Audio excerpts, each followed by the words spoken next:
கடலூர் அருகே குடிபோதையில் தந்தை அடித்ததால் அவருடன் செல்ல மாட்டேன் என அடம் பிடித்த 10 வயது சிறுமியை போலீசார் மீட்டு அழைத்து சென்றனர்.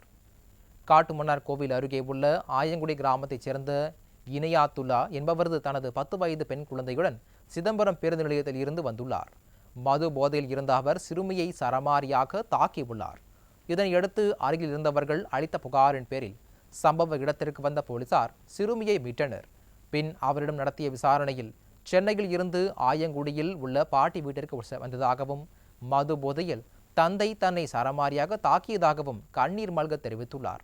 இதனையடுத்து போலீசார் சிறுமியை மீட்டு அழைத்து சென்றனர்.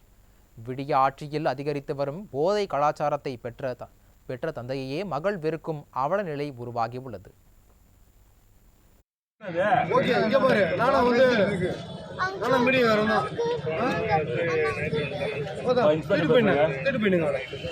எனக்கு நீ வேணா இல்ல அப்படி ஓடி போயிடு அடுத்து போட்டுருவோம் அப்படி ஓடி போயிடு